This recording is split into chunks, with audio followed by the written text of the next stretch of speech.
आप सभी का कोड विजार्ड अरबी चैनल पर स्वागत है। दोस्तों, ये हमारी जावास्क्रिप्ट की कंप्लीट सीरीज चल रही है, जिसमें आज हम देखेंगे कि ऑपरेटर्स क्या होते हैं, switch case, break and continue, functions को भी एक्सप्लोर करेंगे। तो चलिए शुरू करते हैं। सबसे पहले कंपैरिजन ऑपरेटर।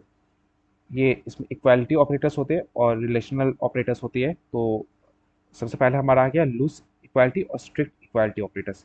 तो चलिए इसे हम लोग बीएस कोड से समझते हैं। तो सबसे पहले हमारा आ गया कंपैरिजन ऑपरेटर। चलिए पहले हम लोग फाइल बना लेते हैं, ट्यूट 3.js। याद रखिएगा हमेशा एक्सटेंशन का नाम .js होना चाहिए।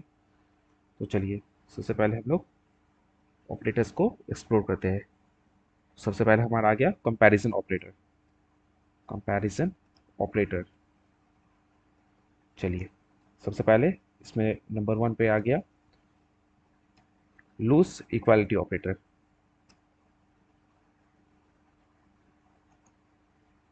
इसे हम लोग डोनेट करते हैं डबल इक्वल्स टू से। ये क्या करता है, it checks, actually it compares values but not but ignores data type, ignores data types। इसका मतलब क्या हो गया, ये वैल्यू को तो कंपेयर करता है मगर डेटा टाइप को इग्नोर करता है। चलिए इसे एग्जाम्पल की मदद से समझते हैं। जैसे हम लोग प्रिंट डालते हैं console dot log 5 equals to, यहाँ पे एक स्ट्रिंग पे डालते हैं 5, ठीक है। तो इसका आउटपुट तो हमें फॉल्स मिलना चाहिए क्योंकि ये 5 स्ट्रिंग है। चलिए इसे चेक करते हैं। देखिए ये हमें यहाँ पे ट्रू इसलिए मिला, ये 5 तो स्ट्रिंग था, मगर ये लूज इक्वालिटी ऑपरेटर क्या करता है, ये वैल्यूज़ को तो मैच कराया, 5 को 5 से मैच किया, बट ये 5 इस 5 के डेटा टाइप्स को ये इग्नोर किया। ये नहीं दिखा कि पहला वाला 5 नंबर है और दूसरा वाला स्ट्रिंग है, वो इसे इग्नोर किया, इसलिए हमें यहाँ पे ट्रू मिला। इसे बोलते हैं लूज इक्वालिटी ऑपरेटर। चलिए हम लोग आगे बढ़ते हैं। अब सेकेंड हमारा आया स्ट्रिक्ट इक्वालिटी ऑपरेटर्स। ये क्या करता है कि ये वैल्यूज़ को तो चेक करता ही है, मगर ये डेटा टाइप्स को इस बार इग्नोर नहीं करता है। डेटा टाइप को भी ये कंपेयर करेगा। सपोज फॉर एग्जांपल, चलिए पिछले वाला ही एग्जांपल हम लोग उठा के देख लेते हैं। इसे हम लोग ट्रिपल इक्वल टू से डिनोट करेंगे और इस बार वो स्ट्रिंग में 5 डालते हैं। अब देखिए पिछली बार इसे इसका आउटपुट हमें ट्रू मिला था, अब इस बार इसका आउटपुट हमें फॉल्स मिलेगा। चलिए देख लेते हैं। ये देखिए इसका आउटपुट हमें फॉल्स मिला। ये इसलिए मिला क्योंकि ये वैल्यूज को तो कंपेयर करता ही है, मगर इस बार ये डेटा टाइप्स को इग्नोर नहीं करता है। स्ट्रिक्ट इनइक्वालिटी में, सॉरी स्ट्रिक्ट इक्वालिटी में compare values and data types. ये था इन दोनों में डिफरेंस। तीसरा ऑपरेटर आ गया लूज इन इक्वालिटी, इक्वालिटी।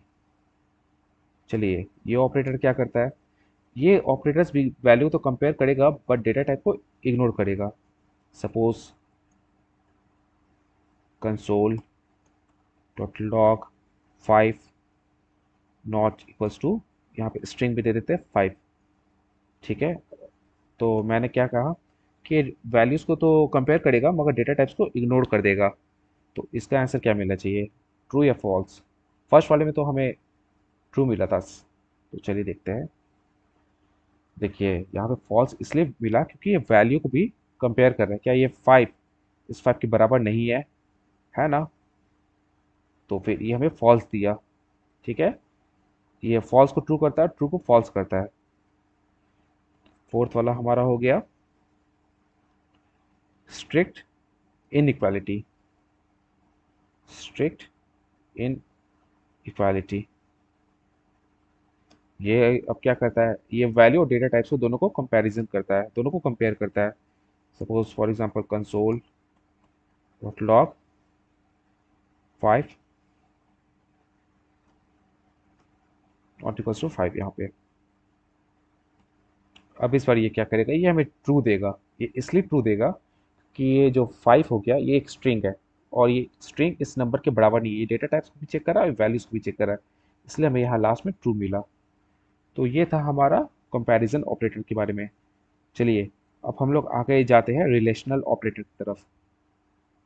ये भी बेसिकली दो ऑपरेंड्स को कंपेयर करने में मदद करता है। अब ऑपरेंड्स क्या होते हैं उसे भी समझेंगे। रिलेशनल ऑपरेटर्स, या इसे बोलिए रिलेशनल कंपैरिजन ऑपरेटर्स। तो इसमें चार टाइप के होते हैं। पहला हो गया ग्रेटर देन, ये सिंबल हो गया ग्रेटर देन, ग्रेटर देन। दूसरा हो गया लेस देन, ये सिंबल हो गया लेस देन का। अब हमारा थर्ड हो गया ग्रेटर देन और इक्वल्स टू, इसे ऐसे डिनोट करते हैं, ये एरो और उसमें इक्वल्स टू, इसे बोलते हैं ग्रेटर देन और इक्वल टू। अब हमारा लास्ट हो गया लेस देन और इक्वल्स टू, इसे लेस देन और इक्वल्स टू। ये बेसिकली दो ऑपरेटर्स, दो ऑपरेंड पे कंपेयर करता है। ऑपरेंड क्या आता है, जैसे 5 + 5, तो ये 5 क्या है, ये दोनों 5 या फिर 5 + 6 कर दिए, ये 5 और 6 ये दो हमारे ऑपरेंड हो गए। Here 5 and 6 are called operands. और ये प्लस सिंबल क्या हो गया, प्लस इज ऑपरेटर। ठीक है, तो चलिए अब रिलेशनल ऑपरेटर हमारा दो ऑपरेंड को कंपेयर करता है। तो जैसे चलिए फर्स्ट हम लोग समझते हैं ग्रेटर देन को। जैसे 5 > 6, क्या 5 ग्रेटर है 6 से, क्या 5 6 से बड़ा है, नहीं ना, तो इसका आउटपुट हमें फॉल्स मिलेगा। चलिए पहले कंसोल को क्लियर कर लेते हैं कि आपको कंफ्यूज ना हो, और इसे रन करा के देखते हैं। तो ये देखिए ये हमें यहाँ पे फॉल्स मिला।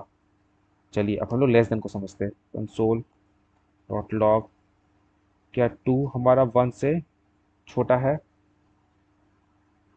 या फिर चलिए क्या 2 हमारा 1 से छोटा है, क्या लेफ्ट ऑपरेंट हमारा राइट ऑपरेंट से छोटा है, नहीं ना, 2 1 से तो हमेशा बड़ा ही होता है। तो इस केस में भी हमें फॉल्स मिला। ठीक है,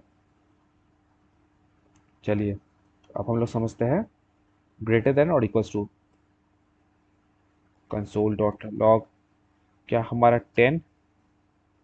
10 से बड़ा है या उसके बराबर है, क्या हमारा लेफ्ट ऑपरेंटर ऑपरेंड राइट ऑपरेंड से बड़ा है या उसके बराबर है। जी हाँ, ये 10 के बराबर है। इससे बड़ा तो नहीं है लेकिन इसके बराबर है, तो इस केस में हमें ट्रू मिला। चलिए अब हम लोग लास्टली समझते हैं लेस देन और इक्वल टू।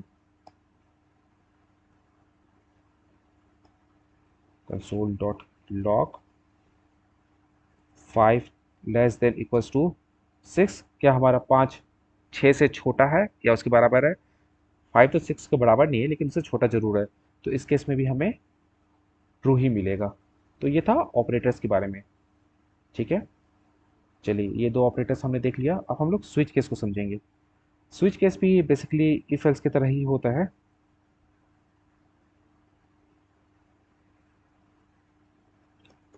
स्विच केस भी हमारा इफ एल्स के ही तरह होता है। जैसे हम लोग स्विच केस का इफ का सिंटैक्स कैसे देखते थे, इफ एक्स इक्वल्स टू 5। चलिए यहाँ पे हम लोग एक्स को डिक्लेयर कर लेते हैं, वेर एक्स इक्वल्स टू 5। ठीक है, और यहाँ पे हम लोग अपना प्रिंट कराते थे कंसोल डॉट लॉग ट्रू। ठीक है, एल्स प्रिंट फॉल्स। अगर आप लोग को इफ एल्स नहीं समझ आ रहा तो पीछे का लेक्चर जरूर देखिएगा, उसमें मैंने क्लियरली सब कुछ समझा दिया है। तो देखिए हमें ट्रू मिला, ये 5 तो 5 के बराबर ही है। ठीक है, सिमिलरली ये काम हम लोग स्विच से भी कर सकते हैं। सपोज हमें कोई डे प्रिंट कराना है, चेक करना है कि हमारे वीक में जैसे 7 डेज होते हैं। ठीक है, इसे हम लोग स्विच कैसे कैसे चेक करेंगे, स्विच से हम लोग कैसे चेक करेंगे। तो पहले हम लोग डे को डिक्लेयर कर देते हैं, वैर डे इक्वल्स टू 3। चलिए अब हम लोग पता चलेगा कि ये थर्ड नंबर जो डे होता है ये कौन से डे के बराबर होता है। अब हम लोग स्विच लिखते हैं, स्विच स्टेटमेंट पे यहाँ पर क्लिक कीजिएगा, ये आपको सजेशंस देगा। स्विच, यहाँ पे डे डालिए, यहाँ पे आप लोग केस 1 डालिए। सब ये चीज़ इफ एल्स की ही तरह है पूरा। कंसोल डॉट, हम लोग समझेंगे कि ये ब्रेक क्या होता है। ये हमारा फर्स्ट डे हो गया संडे, ठीक है। इसे कॉपी कर लेते हैं। आप लोग इसे कॉपी मत कीजिएगा, आप लोग इसे खुद से लिखिएगा।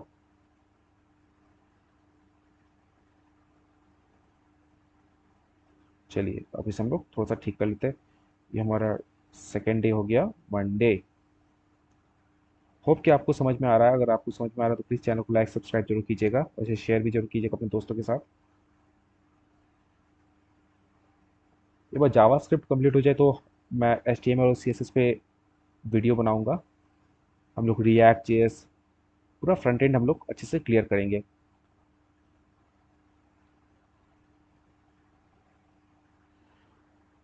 ये हमारा थर्सडे,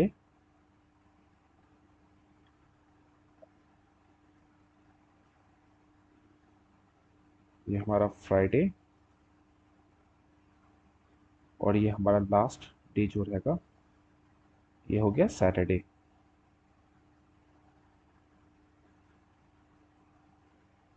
चलिए ये डिफ़ॉल्ट में, जैसे हम लोग एल्स में लिखते थे कुछ कंडीशन, अगर हमारा कोई भी केस मैच नहीं किया तो हम लोग एल्स पे कुछ लिखते थे ना, तो वैसे ही हम लोग यहाँ पे लिखेंगे।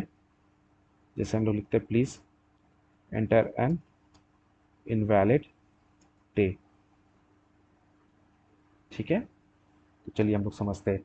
जैसे वैलिड डे इक्वल्स टू 3 है, तो हमारा थर्ड डे कौन सा हो गया वीक का। एक केस 1 में हमारा संडे आ रहा है, केस 2 में मंडे आ रहा है, और केस 3 में हमारा ट्यूसडे आ रहा है, तो ये हमें 3 प्रिंट करके देगा। ये देखिए, ये हमें ट्यूसडे दे रहा है। तो केस 1 में पहले ये किया संडे, संडे क्या डे 3 के बराबर है नहीं, फिर मंडे नहीं, फिर ये बाहर आया, फिर ट्यूसडे पे किया। अब ट्यूसडे पे किया तो ये तो हमारा डे 3 से मैच कर रहा है, ये केस 3, तो ये ट्यूसडे पे आया। अब ये जैसे आगे बढ़ना चाहा तो ये ब्रेक मिला, तो इसलिए ये रुक गया, और ये हमें ट्यूसडे प्रिंट करके दिया। तो चलिए एक बार इसे कंसोल से क्लियर कर लेते हैं। चलिए अब हम लोग वैर 8 देते हैं, ये हमें हमारा एल्स पार्ट में पहुंचा देगा जो है please enter N invalid day. Else part को यहाँ पे डिफॉल्ट बोलते हैं, ठीक है। चलिए सपोज आप लोग यहाँ पे ब्रेक नहीं दीजिएगा, तो फिर क्या होगा। अगर हम लोग यहाँ पे ब्रेक नहीं देते हैं और अब हम लोग यहाँ पे प्रिंट कराते हैं डायरेक्ट केस 1, ठीक है, तो अब हमें क्या मिलेगा। देखिए ये हमें संडे और मंडे मिला। ये हमें दो स्टेटमेंट इसलिए प्रिंट कराया क्योंकि वैट इक्वल्स टू 1, ये केस 1 से मैच किया संडे, ठीक है। अब यहाँ पे ब्रेक नहीं है, इसे कोई रोकने वाला नहीं है, तो ये रोका नहीं, तो ये डायरेक्ट केस 2 पे चला गया, तो ये डायरेक्ट हमें मंडे प्रिंट करा के दिया, ठीक है। और मंडे के आगे जैसे पड़ा तो इसे यहाँ पे ब्रेक मिला, इसलिए यहाँ पे टर्मिनेट हो गया। हो क्या आपको समझ में आ रहा हो। कुछ भी डाउट हो तो प्लीज़ कमेंट में जरूर पूछिएगा। चलिए अब हम लोग आगे बढ़ते हैं। चलिए अब हमारा आ गया फंक्शन। फंक्शन क्या होता है। Function is a reusable block of code design to perform a specific task. Functions allow you to organise and reuse code efficiently. चलिए कुछ समझ में तो नहीं आया होगा, इसे अब हम लोग कोड एडिटर की मदद से समझते हैं। इन सभी को कमेंट आउट कर लेते हैं। देखिए कमेंट दो टाइप के होते हैं, एक होता है सिंगल लाइन कमेंट, एक होता है मल्टी लाइन कमेंट। तो चलिए अब हम लोग फंक्शंस को समझते हैं। फंक्शन डिक्लेयर करने के लिए आप लोग ऐसे लिख सकते हैं। चलिए ये हमें सजेशंस दे दिया है। फंक्शन क्या होता है। सपोज आपको अपना नाम 10 बार प्रिंट कराना है या 100 बार, ठीक है। चलिए 10 बार प्रिंट कराना है, तो आप लोग ऐसे लिखिएगा, हाय माय नेम इज अर्पित, ठीक है। अब हम लोग इसे चलिए 5 बार ही प्रिंट करते हैं। 5 बार हम लोग को सब कुछ लिखना पड़ा, ठीक है। तो ये थोड़ा बहुत ही लेंदी टास्क हो गया, तो इसे आसान बनाया जा सकता है फंक्शन की मदद से। कैसे, चलिए समझते हैं। तो फंक्शन हम लोग डिक्लेयर करते हैं। देखिए यहाँ पे फंक्शन है, तो पहले यहाँ पे आप लोग नेम लिख दीजिए, फंक्शन का नाम लिख दीजिए। तो फंक्शन का नाम जैसे हम लोग रखते हैं, हम लोग को किसी को विश करना है, ठीक है। तो फंक्शन ग्रीट, ठीक है। ये अभी यहाँ पे हम लोग पैरम्स क्या है ये सब समझेंगे। अब सपोज हम लोग यहाँ पे कुछ प्रिंट करा लेते हैं, जैसे hello welcome to code wizard Arpit, ठीक है। अब हम लोग यहाँ पे फंक्शन को कॉल करेंगे, ग्रीट। चलिए, ठीक है, इसको बोलते हैं फंक्शन कॉल, फंक्शन कॉल। और यहाँ ऊपर हुआ फंक्शन डिक्लेरेशन। ठीक है। तो देखिए, hello welcome to code wizard Arpit. अब आप लोग जितने बार कॉल कराइए नई बार ये आउटपुट देगा, ग्रेट। अब हम लोग इसे 5 बार सपोज कॉपी करके पेस्ट करते हैं यहाँ पे। चलिए, देखिए, ये अब हमें 5 times hello welcome to code wizard Arpit देगा। ठीक है, तो ये हमारा हो गया फंक्शन। मतलब ये कोड को एफिशिएंटली बहुत यूज़ करता है, और कोई भी टास्क हम लोग रिपीटेडली कराना चाहते हैं तो ये हमें मदद करता है। तो अब फंक्शंस कितने टाइप के होते हैं, चलिए हम लोग वो भी समझ लेते हैं। टाइप्स ऑफ फंक्शंस, तो ये फंक्शन डिक्लेयर हो गया, डिक्लेरेशन ये मैंने समझा दिया था, नेम फंक्शन इसे बोलते हैं। और suppose function expression, function expression मतलब क्या होता है कि हम लोग फंक्शंस के जैसे हम लोग उसे एक वेरिएबल में हम लोग स्टोर कर देंगे। ठीक है, तो चलिए उसे हम लोग समझते हैं। चलिए,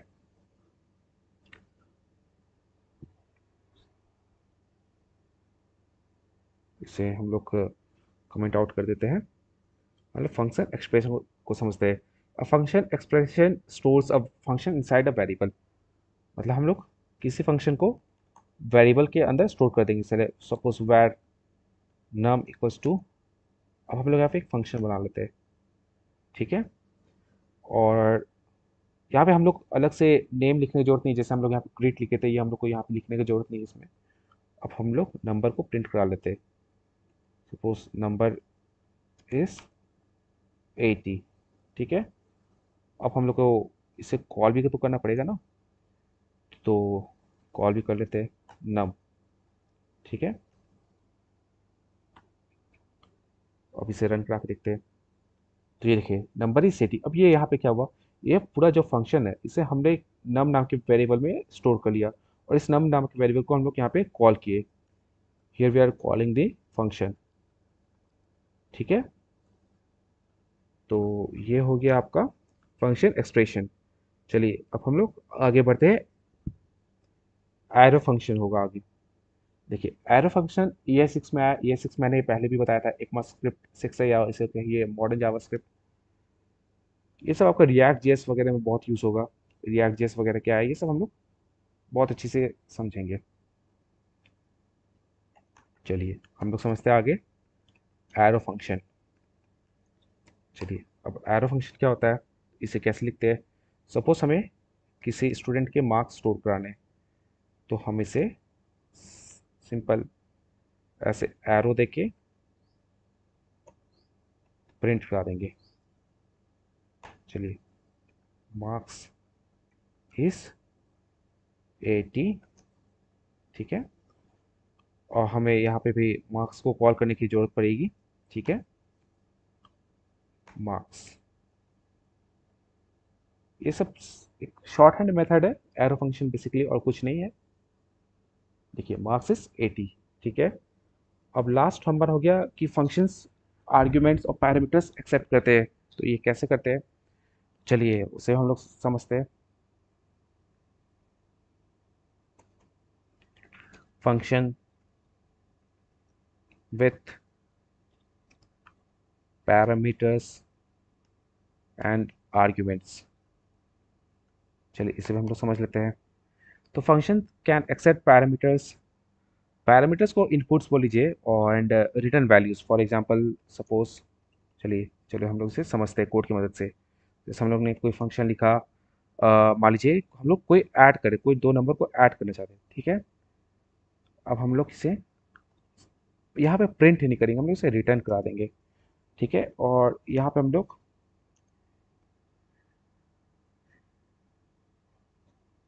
इसे हम लोग को ऐड कराना है। ठीक है, तो हम लोग ने इसे ऐड करा दिया सपोज। ठीक है, अब हम लोग यहाँ पे इसे प्रिंट कर सकते हैं, या फिर इसे प्रिंट कर लीजिए सपोज कंसोल डॉट लॉग, और इस ऐड फंक्शन को कॉल कर लीजिए, और यहाँ पे कोई भी आप वैल्यू डाल दीजिए, इनपुट डालिए, पैरामीटर्स डालिए। ठीक है, 5 और 6। देखिए अब इसका आउटपुट हमें क्या मिलेगा। देखिए ये 11 हुआ, ये ए का वैल्यू 5 का वैल्यू ए में चला गया और 6 का वैल्यू बी में चला गया। तो इसे हम लोग कहते हैं function with parameters and arguments. चलिए अब हम लोग लास्टली समझते हैं हमारा डिफ़ॉल्ट पैरामीटर्स। सपोज हम लोग ने कोई, जैसे मैंने यहाँ नीचे पे भी जैसे मैंने वैल्यू प्रोवाइड किया था, ये वैल्यू अगर नहीं दिया था, चलिए इसे एग्जांपल की मदद से समझते हैं। इसे कमेंट आउट कर देते हैं और इसे कोड को कॉपी कर देते हैं और यहाँ पे जैसे लिखते हैं डिफ़ॉल्ट पैरामीटर्स, जो पैरामीटर्स पहले से दिया हुआ है। चलिए इस कोड को सपोज कॉपी कर लेते हैं, ठीक है। इसे कमेंट से हटा देते हैं, ठीक है। और यहाँ पे एक हम लोग वैल्यू नहीं डालते, ठीक है। एक मिनट, इसे ठीक कर लेते जरा।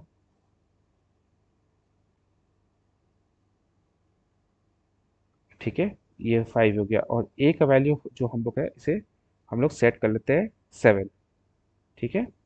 चलिए अब क्या होगा, यहाँ पे तो ए का वैल्यू यहाँ पे तो नहीं है, हम लोग ए का वैल्यू यहाँ पे सेट किया हुआ है। तो चलिए अब इसका आउटपुट हमें क्या मिलेगा। देखिए ये हमें एन ए एन दे रहा है, क्यों? क्योंकि इसे वैल्यू समझ में नहीं आया क्या है। इसे तो दो वैल्यू चाहिए ना, तो इसे वैल्यू तो समझ में नहीं आया, बी का वैल्यू नहीं मिला, या सपोज इसे ये भी कह सकते हैं कि इसे ए का वैल्यू भी नहीं मिला। तो इसे ये हमें एन ए एन दिया। चलिए इसे एक और एग्जाम्पल की मदद से समझ लेते हैं। जैसे हम लोग कोई ग्रीट फंक्शन बना रहे हैं, फंक्शन ग्रीट